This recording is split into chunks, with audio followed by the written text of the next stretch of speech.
bastante, e estou bastante feliz e alegre com isso, com o que Deus fez com a gente ontem. A grande provocação é aquela que eu pude colocar hoje no nosso grupo do WhatsApp, de continuar em oração. Continuar em oração. A oração não é só um momento, a oração não é só um dia, a oração é sempre. E se nós tomarmos a prática da oração, certamente nossa vida vai ser muito diferente. Nós vamos conseguir enxergar Deus em todos os momentos da nossa vida. Então fica esse recado para a igreja, de se manter em oração. Não espera o momento, puxa, estou esperando a próxima vigília para orar. Não espere a próxima vigília, ore hoje, ore agora. Ore durante a sua semana, ore sempre. Orai sem cessar. Essa é a ordem que recebemos em relação à oração. Amém, irmãos? Amém? Queridos, nós estamos aí caminhando com uma série, terminando uma série, Respire, Reveja e Reinicie. Essa é uma série que pensamos para o mês de outubro, porque no mês de outubro, quando chegamos nele, estamos com metade da língua para fora, estamos cansados. Tem gente já aguardando o final do ano, né? Tem gente que já está pensando na ceia do Natal e do Ano Novo, né? Tem gente já na contagem regressiva das férias. Chega em outubro, a pessoa já está falando assim, olha, não me programamos nada mais para esse ano, só programa para o ano que vem. Por que isso acontece? Tem um pouco da nossa cultura? Tem. Mas também tem um aspecto que nós estamos cansados. E não é para menos. Eu não sei para vocês, mas para mim a impressão que eu tenho é que cada vez os anos são mais trabalhosos, são mais cansativos. Foi pandemia, mas eu acho que não é só pandemia, é tudo da vida. A correria aumenta, ela vai aumentando, ela vai aumentando, ela vai aumentando, ela vai aumentando. A pandemia foi só mais aquele tanto para administrar. Mas a correria ela é inevitável, nós viemos de uma sequência de correria. Chega no mês de outubro, é fato que a gente está adiando tudo para o ano que vem. Só que de vez de esperar o ano que vem, para recomeçar algumas coisas que são importantes. Ontem o pastor Vitor falou aqui a respeito do regime, né? E todo ano ele fala, eu vou falar porque eu tenho a mesma meta dele. Todo ano, né, tem um regime para ser feito, né? Então, mas de vez de esperar janeiro, por que não começar agora? Eu não estou falando de regime, estou falando das 4 coisas que nós estamos pensando ao longo dessa série. Rever e reiniciar a vida, rever e reiniciar o contexto, rever e reiniciar a fé, e nesse final de semana, rever e reiniciar o nosso relacionamento com Deus. Falando em relacionamento, nós vivemos uma época bastante interessante. A gente vive na época dos influenciadores digital. Você já se deparou com um deles na internet? Eu confesso que eu não sou muito influenciado por eles, até porque meu relacionamento com rede social é basicamente para publicar coisas da igreja. Mas eu estava pensando a respeito deles, e de fato eles mudam um pouco o contexto de como estabelecer relacionamento entre pessoas. O influenciador digital é aquele que vai falar a tendência da moda, a tendência de comportamento, o que você deve fazer e até mesmo o que você deve gostar. O influenciador digital é isso. O que o influenciador digital tem que eu possa me interessar por ele? Ele fala algumas coisas que eu acho legal, ele tem algumas frases de efeito que para mim funciona, enfim, ele tem algumas coisas que eu acho interessante, não necessariamente alguém famoso. Ou melhor, muitos influenciadores se tornaram famosos depois de terem se tornado influenciadores. E o sucesso vem da internet. Eles ditam a moda. E eles têm acontece um fenômeno, eles proporcionam um fenômeno na nossa sociedade que é muito interessante. Esse relacionamento que nós colocamos com eles, porque qual que é o nosso relacionamento com os influenciadores? É um relacionamento de admiração.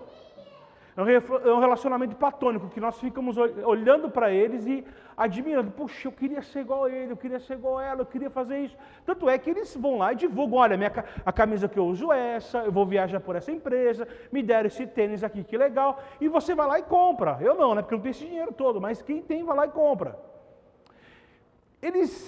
E aí você estabelece um relacionamento de admiração, um relacionamento de...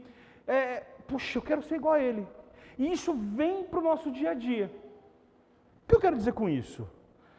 Nós começamos a estabelecer relacionamentos com as pessoas que convivem com a gente, semelhante a esse relacionamento que nós fazemos com esses influenciadores digital. Como assim? Eu começo a me relacionar com a pessoa a fim de que ela me admire. Vocês estão me entendendo? A fim de que ela tenha um olhar para mim quase que contemplativo, como acontece com esses influenciadores. É lógico que eu não é porque o influenciador faz isso, eu faço, mas isso se espalhou na sociedade de uma tal maneira que isso se expande para todo mundo, até pessoas como eu, que não assistem esse tipo de conteúdo na internet. E aí você vê que as pessoas, elas estabelecem um relacionamento de admiração. Olha, as pessoas têm que me admirar. O relacionamento é um relacionamento meritório. Eu tenho que valer a amizade dela. O problema desse relacionamento, além de todo o desdobramento social, mas aqui não é o lugar que eu vou andar nisso, eu olho para o nosso relacionamento com Deus.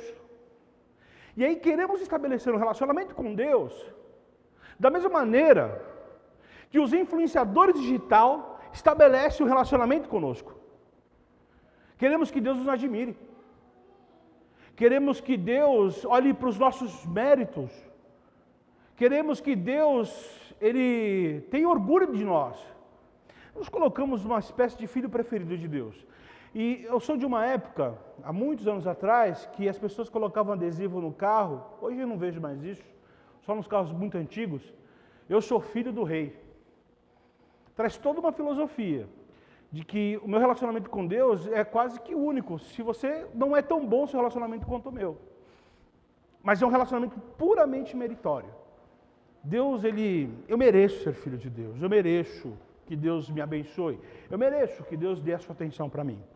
Muito semelhante ao dos influenciadores digital, que eu vou lá, admiro o cara, puxa, esse cara merece mesmo minha atenção, meu like, meu compartilhamento, enfim, eu estabeleço esse mesmo relacionamento. Os influenciadores digital fazem parte da nossa sociedade, vão desaparecer.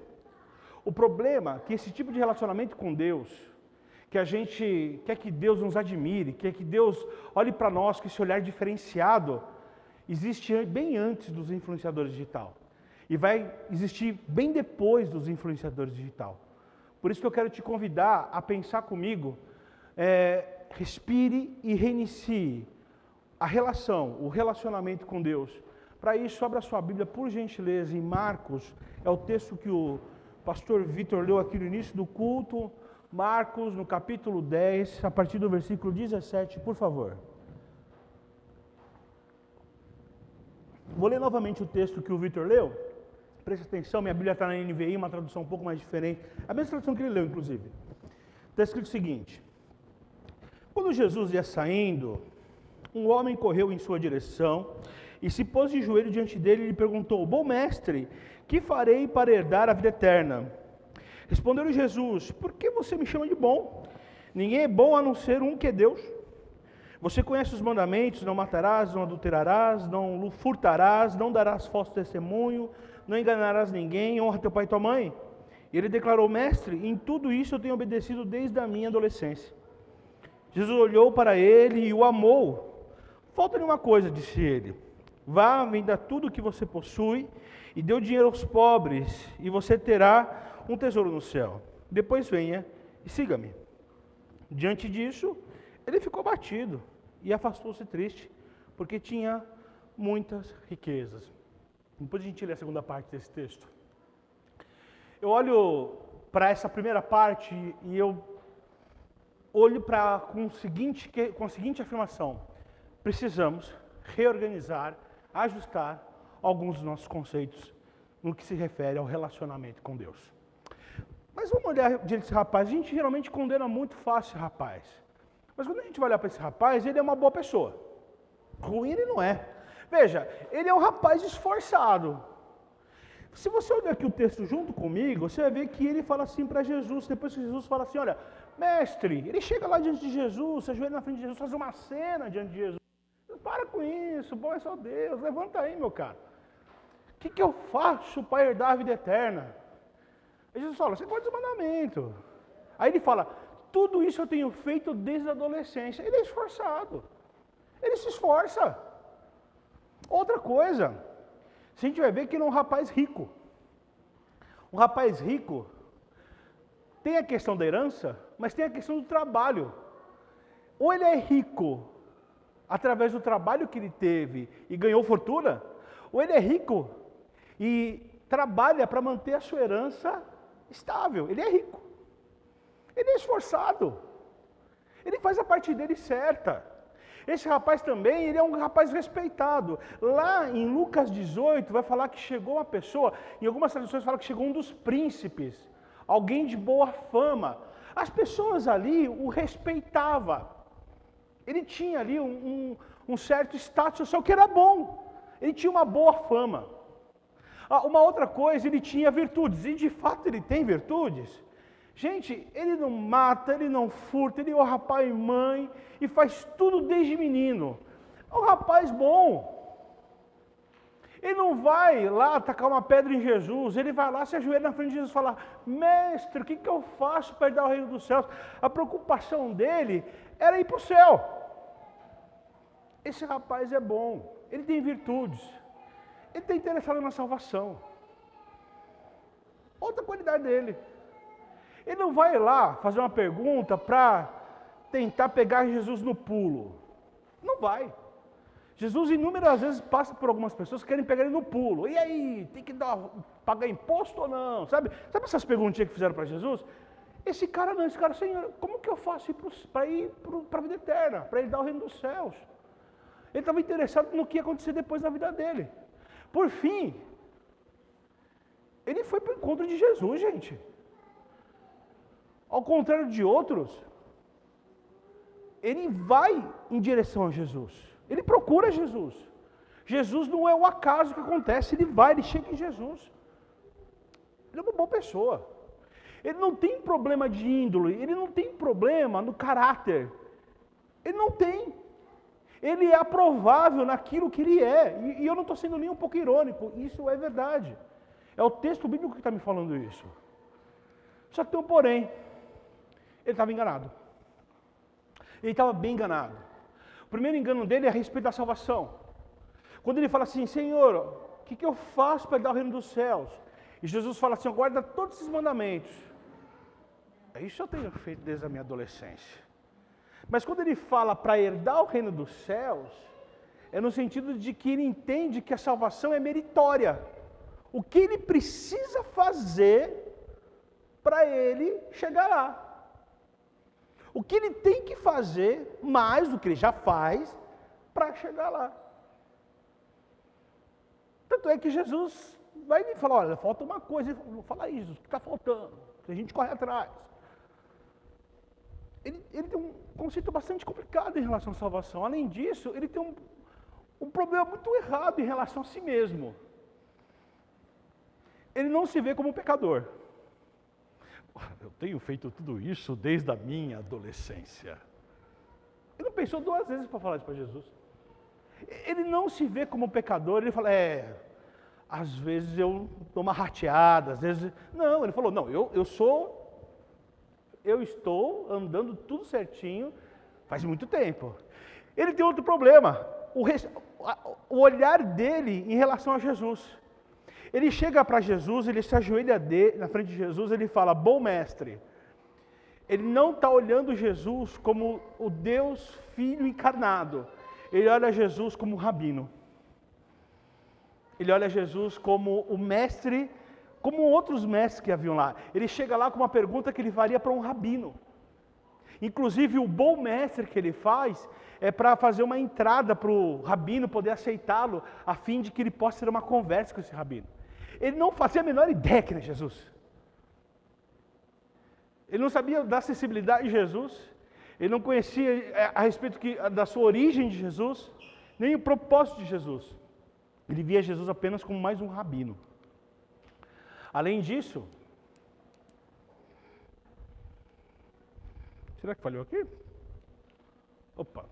Ele tinha um problema muito sério em relação a respeito do seu relacionamento com Deus.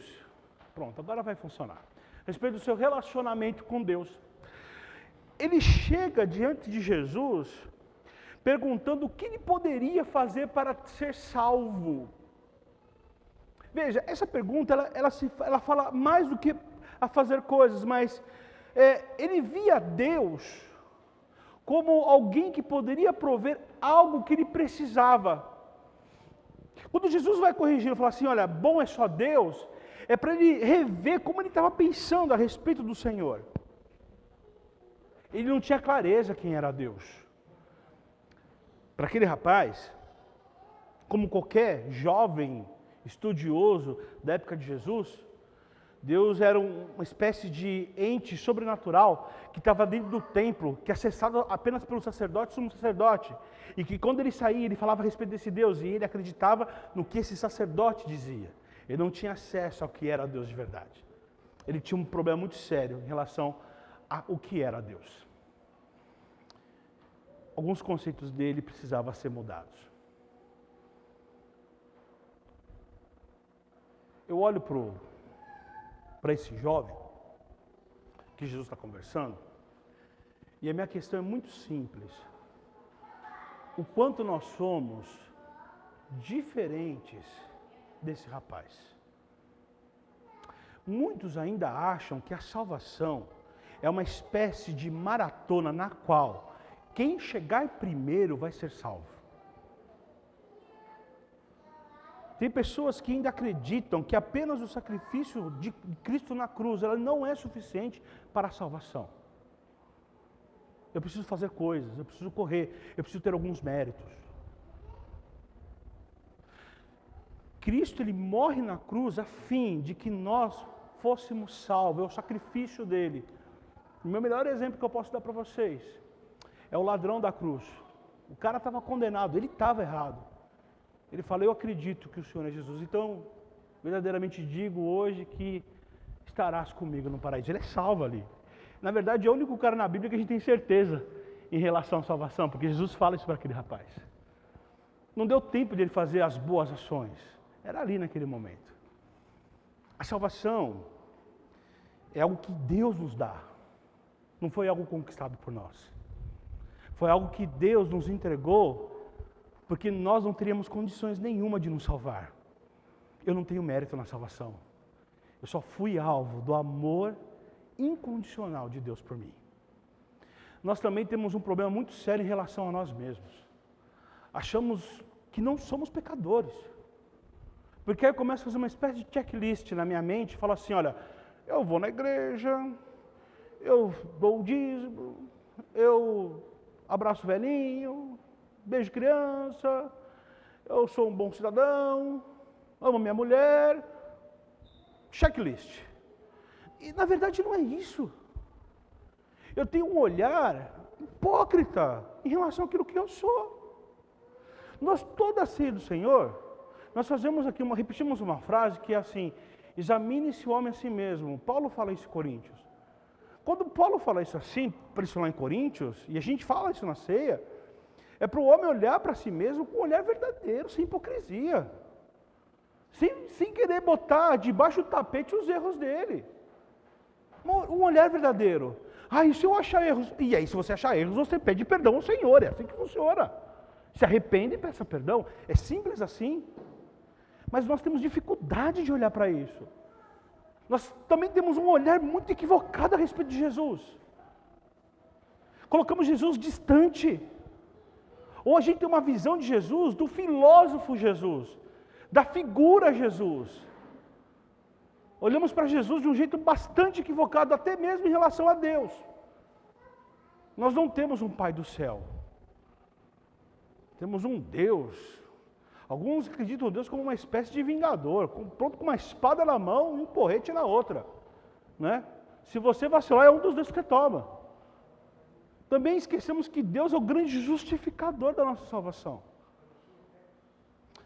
O jovem rico, ele só é um espelho daquilo que nós, muitas vezes, vivenciamos na nossa relação com Deus. A ideia do texto é mostrar que o jovem rico, ele estava preso em uma série de comportamentos religiosos, a respeito de uma série de uma tradição e ele precisava cumprir aquela tradição, e dentro daquela tradição ele tinha mérito, tinha mesmo. Só que Jesus, ele fala, bom, o papo é o seguinte, só vai poder entrar no céu se você vender tudo que você tem. E eu acho essa parte de Jesus incrível. É quando Jesus vai falar para ele assim, olha, respire e reinicie. Jesus dá um break naquilo que ele está sendo, naquilo que ele está querendo procurar, fala assim, peraí. E eu acho interessante a maneira como Jesus se comporta com ele, que o texto ele vai falar que Jesus ele olha para ele, o ama, quer dizer, o relacionamento de Jesus com aquele homem é um relacionamento daquele amor que Jesus tem. O ágape, é uma variação da palavra ágape, que é esse amor, na verdade, no original, que é Jesus tem um olhar afetivo para aquele homem. Quer dizer, Jesus não é indiferente, Jesus não está sendo sarcástico com ele, Jesus não está usando ironia com ele, Jesus não está querendo fazer uma pegadinha com ele. Jesus olha para ele de maneira afável, querendo de fato que aquele rapaz entendesse o que é um relacionamento com Deus. E aí Jesus olha para ele e fala assim, olha, falta uma coisa, vai e vende tudo que você possui. Mas você fala, mas por que Jesus faz isso? Porque tem muito a ver com a história que nós contamos no mês passado, onde está o seu coração? Nós listamos aqui uma série de ídolos, que geralmente nós nos inclinamos a ele, ídolos que são construídos no nosso coração. Um dos ídolos que nós falamos aqui é o ídolo do dinheiro, e esse ídolo é terrível, ele é terrível. As pessoas matam por ele, as pessoas traem por ele, as pessoas se suicidam por ele, as pessoas sacrificam suas famílias por ele. Ele é um ídolo severo. Entendemos aqui com base na palavra que se nós não tirarmos ele do nosso coração e substituí-lo por Deus, ele nos consome. Esse rapaz, ele já tinha se inclinado ao ídolo do dinheiro há muito tempo, e Jesus fala assim, vai e se livra desse dinheiro. Se livra das suas posses, porque isso virou um ídolo para você, e ele não consegue. Jesus fala assim para ele, para, respira e reinicie. Precisamos parar, queridos. A gente precisa olhar no espelho, olhar aquilo que nós temos sido. Se você continuar vendo o texto, você vai entender o que eu estou querendo dizer para você. Jesus, depois que fala isso para o rapaz, ele vai embora. Versículo 23, Jesus olhou ao redor e disse aos seus discípulos, como é difícil aos ricos entrar no reino de Deus. Os discípulos ficaram admirados com essa palavra, mas Jesus repetiu, filhos, como é difícil entrar no reino de Deus, é mais fácil passar um camelo pelo fundo de uma agulha do que um rico entrar no reino dos céus. O problema não é ser rico, o problema é onde está o coração do rico. A riqueza não é pecado, nunca foi.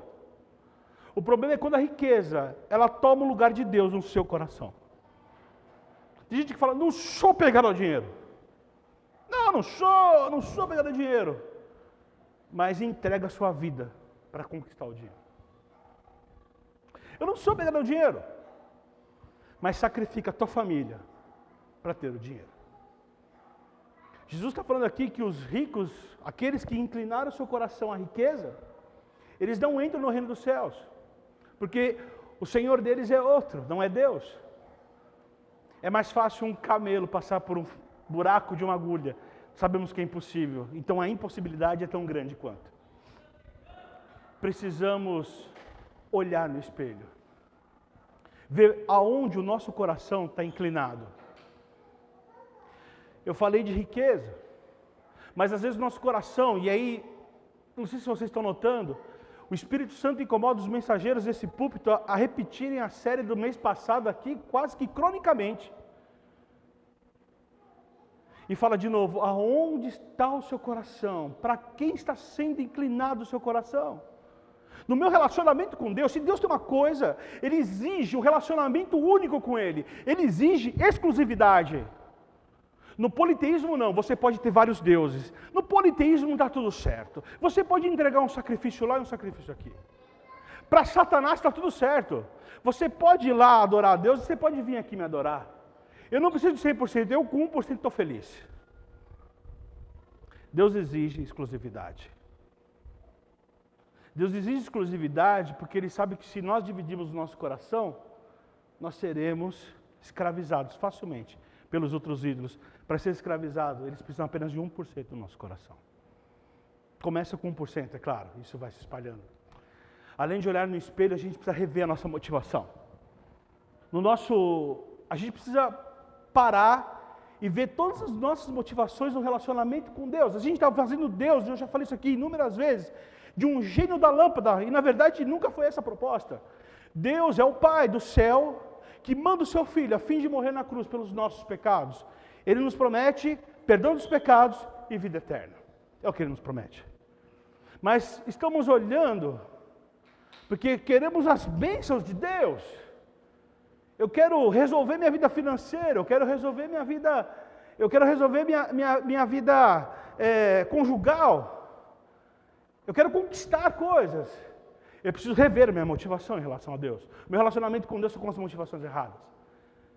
Eu preciso entender a recompensa.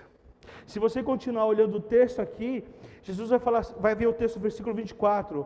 Os discípulos ficaram perplexos e perguntavam-se uns aos outros: neste caso, quem pode ser salvo? Jesus olhou para eles e respondeu: para o homem é impossível, mas para Deus, todas as coisas são possíveis para Deus. Então Pedro começou a dizer-lhe: nós deixamos tudo para seguir-te. Jesus respondeu: digo-lhes a verdade, ninguém que tenha deixado casa, irmãos, irmãs, mãe, pai, filhos ou campos por causa de mim e do Evangelho, deixará de receber 100 vezes mais, já no tempo presente, casas, irmãos, irmãs, filhos e campos, e com eles perseguição, e na era futura e na vida eterna. Você fala: aê, pastor, está aqui. Você falou que não tem esse negócio de ganhar um dinheirinho a mais com Deus. Eu vi aqui no texto, você acabou de ler no texto. Mas você leu direito o texto? Se você deixar tudo, você vai conseguir já nessa vida 100 vezes mais. Não estou falando que Deus vai te trocar a tua mulher por uma mulher mais nova, mais... Você fala: aí sim, Deus, o Senhor fez um upgrade. Não é nada disso. Mas qualquer um aquele que abre mão daquilo que é para servir a Deus, Deus abençoa 100 vezes mais. A sua mulher fica 10 vezes mais bonita para você. A sua família fica 10 vezes mais interessante para você do que era antes. Porque afinal de contas, Deus entrou no meio desse negócio. O seu campo fica 10 vezes mais melhor, porque Deus abençoa o seu lugar. Porque lá você tem satisfação. Com satisfação, você pode ter satisfeito, é melhor do que ter 10 e ser insatisfeito. E olha o que Jesus fala, tudo isso com perseguição. A vida não é fácil, mas você ganha bênçãos, passa por perseguição, e você vai ganhar bênçãos na era futura e na vida eterna. Você tem que entender a recompensa de Deus para você. Tem que entender. Tem que entender o que Deus está te propondo. Deus propõe uma nova realidade de vida. Deus propõe um novo parâmetro para você. Deus propõe algo completamente diferente na tua vida. E não estou falando de uma Ferrari, nem numa casa com piscina, num condomínio caro de Sorocaba, nem você ter o seu jato particular. Eu estou falando de satisfação, de paz, de salvação. Nós precisamos entender a realidade. Muitas vezes a gente não sabe a realidade que nós estamos vivendo. Eu vejo de novo esse menino, esse jovem rico. Ele não tinha noção da realidade que ele estava vivendo ali com Jesus. Era oportunidade única, provavelmente, dele ter um contato com Jesus, dele falar com Jesus, de Jesus chegar com ele com aquelas palavras impactantes que ele já fez com muita gente. Mas ele vai lá: Senhor, e aí? Me dá uma estrelinha, porque eu sou o cara que guarda mandamento. Ele não entende a realidade. Nos relacionamos muitas vezes com Deus com base nessa realidade. Senhor, me dá uma estrelinha aqui que eu estou fazendo tudo certo dessa vez. É hora de parar. É hora de a gente rever como está nosso relacionamento com Deus. Porque se o nosso relacionamento com Deus estiver nessa situação, ele é um relacionamento tóxico. Porque a gente está olhando para Deus, para um Deus completamente diferente daquilo que ele é apresentado na palavra de Deus. Precisamos olhar para Deus que o Cristo apresenta para a gente. é hora de reiniciar o relacionamento com Deus. Estabelecer uma relação verdadeira com Deus. Estabelecer uma relação que você consiga rasgar o seu coração e não suas vestes, que foi o texto que nós pensamos ontem na nossa vigília, Joel no capítulo 2. O meu relacionamento com Deus, ele tem que ser franco, verdadeiro, ele tem que ser sem reservas. É o que Jesus... E é interessante porque da parte de Deus é possível. Olha Jesus, mesmo conhecendo todas as coisas, ele olha para aquele jovem com aquele olhar do quê? De afeição, de amor. Jesus não julga ele. Mesmo sabendo que aquele jovem ia ratear na resposta. Da parte de Deus está tudo ok. Agora nós precisamos nos voltar com Deus com amor. Precisamos ter um relacionamento verdadeiro. O relacionamento com Deus não é cumprir tarefas, não é uma gincana, não é uma maratona, mas é a proposta de amar com todas as nossas forças, com nossos pensamentos e com o nosso coração. Em segundo lugar, estabeleça uma relação de dependência com Deus. Cristo ele nos ensina ao longo da palavra que é o Pai do céu, aquele que nos sustenta. E é claro que quando Cristo ele vai falar aqui o seguinte, olha, aquele que não deixar tudo por mim, não vai aquele que deixar tudo por mim, quer dizer, vai ser abençoado. É claro que a pessoa que ela consegue abrir mão de algumas coisas da vida dela, ela entende que Deus irá sustentá-la. A dependência da satisfação dela está na graça do Senhor. Ela depende da graça de Deus. Para ela é muito melhor viver sobre a graça de Deus do que com as minhas posses. Eu entendo que o Senhor é dono de tudo que eu tenho. Eu sei que Deus é Senhor de tudo que eu sou. Por que não oferecer a Ele? Por que não entregar a Ele? O próprio Cristo fala, Deus devolverá para você. O devolver de Deus para você é você ter tudo aquilo em satisfação, porque você sabe que foi Deus que te deu. Por fim, nós precisamos estabelecer uma relação além. Nós precisamos reiniciar o nosso relacionamento com Deus a partir de um foco, mas não o foco nosso, mas o foco em Jesus. É claro que a salvação, a resposta da salvação significa entregue o seu senhorio do seu coração para Deus. Entregue. Essa é a resposta para nós aqui. Vende tudo que você tem, significa dê a soberania, o controle da sua vida para Deus. Você fez tudo aquilo que manda fazer, mas se você deixar Deus ser o seu Senhor, você vai ser abençoado. É muito difícil. É mais difícil do que parece. As pessoas abrirem mão do controle da sua vida para Deus. É bonito falar, mas na prática é muito difícil. Abrir o controle da vida nas mãos de Deus para algumas pessoas, é pular no poço escuro, é se jogar dentro de uma caverna escura, é pular de bungee jump sem corda. Eu não sei o que vai acontecer, mas é exatamente o que Deus pede para a gente, se entregue para mim. Mas como eu sei que não vai dar errado, simplesmente eu confio no amor, na soberania, no carinho, na misericórdia de Deus. Eu sei que Deus é misericordioso e falo para vocês, com base na palavra de Deus e com base em tudo que eu vejo, Deus sempre é misericordioso. Deus não falha. Por que Deus vai falhar comigo dessa vez? Porque se Deus falhar com você, é bom você falar, porque a gente escreva mais um capítulo da Bíblia e fala as falhas de Deus, mas não existe esse capítulo na Bíblia. Deus ele não falha. Deus ele nunca falha. Deus ele age no tempo certo e da maneira certa. Entregar a soberania de Deus, da sua vida nas mãos de Deus, implica em reconhecê-lo como o seu Senhor e mudar o foco da tua vida. Na religiosidade, a gente não pode fazer uma entrega total, desde que nós cumpramos alguns requisitos. Mas Deus, ele requer uma entrega total. E a ideia não é viver uma religião cumprindo metodicamente alguns rituais. A ideia é viver debaixo da soberania do Senhor. Fazer a sua vida uma expressão do amor de Deus. Eu termino essa nossa reflexão olhando para o caminho. Afinal de contas, reiniciar o nosso relacionamento com Deus implica em rever o caminho que nós estamos fazendo para chegar a Deus. Muitos ainda entendem que o caminho que eles têm que chegar a Deus é a partir daquilo que eles fazem, daquilo que eles expressam, daquilo que eles são, daquilo que Deus pode olhar para eles e Deus admirá-los e falar assim, puxa, isso aí vale a pena abençoar. Outros, porém, entendem que o olhar de Deus para ele é um olhar de pura misericórdia. É um olhar de amor. É um olhar daquele que olhou para mim, mesmo eu não merecendo o olhar de ninguém, mas ele olha para mim.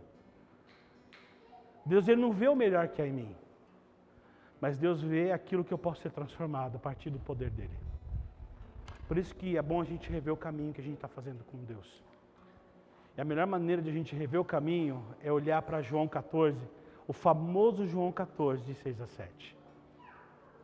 Respondeu Jesus, eu, Jesus, sou o caminho, a verdade e a vida. Essa é uma declaração muito importante de Jesus naquele momento. Ele fala isso no momento que o caminho para Deus, naquele momento, era para poucas pessoas.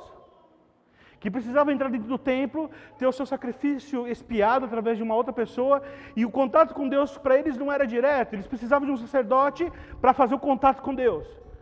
Jesus Cristo fala assim, olha, vocês querem chegar até Deus? Só que aquele público que Jesus falava, não era o público que acessava o templo, eram mulheres não tinham acesso ao templo. Eram homens pobres que não podiam ofertar para entrar ao templo. Jesus fala para eles, vocês querem acessar Deus? Vocês querem se relacionar com Deus? O caminho é através de mim. Eu sou o caminho. Jesus não está se achando, ele está falando assim, olha, é através daquilo que eu sou e faço, vocês chegam a Deus. Eu sou a verdade. Eu mostro para vocês a verdade. Eu sou a vida, porque eu vou dar a vida para vocês. Ninguém vai ao Pai. Ninguém chega. E aí que está, gente, a coisa incrível. Ninguém chega a Deus. A ideia não é chegar a Deus inalcançável, inacessível.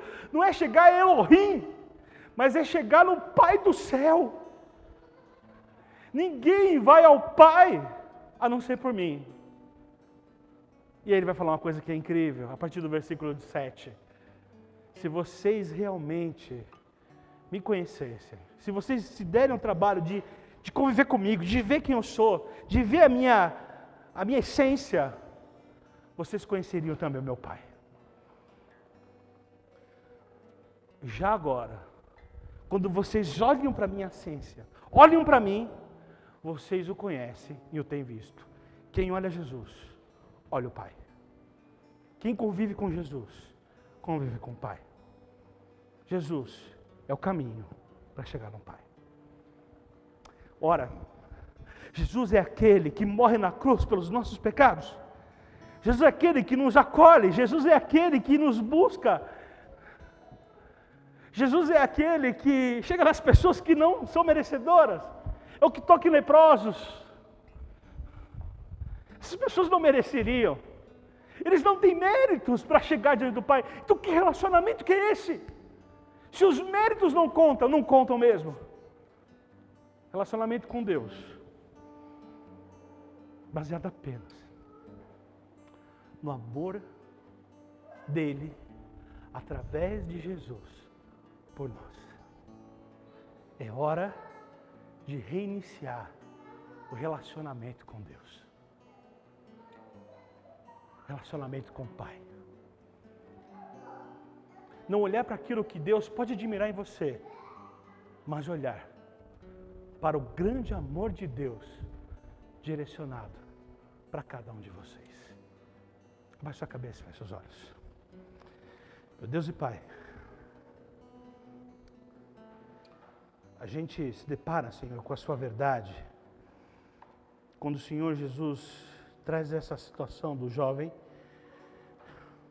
que queria herdar o reino dos céus, mas não consegue, porque o coração dele estava completamente entregue a outro Deus.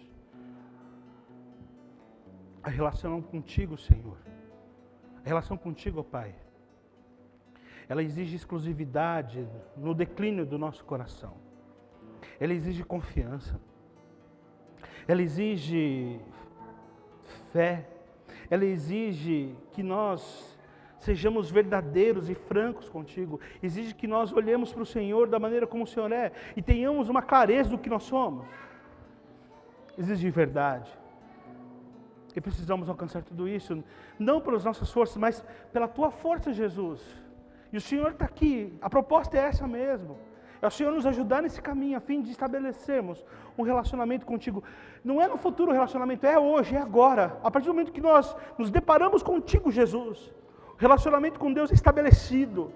O relacionamento não é para aquele dia que eu ficar bom, não é para hoje, a partir de hoje. Quando eu olho para Ti, Jesus, e peço perdão pelos meus pecados, o relacionamento está estabelecido contigo, meu Deus. E aí é viver um relacionamento de pai e filho. Eu agradeço, ó Pai, porque fui alvo do Teu amor, porque o Senhor me alcançou. E hoje estou aqui, Senhor, em transformação, a cada dia, a fim de chegar e herdar um dia o reino dos céus. Amém. Nós vamos orar, irmãos, agora, todos nós.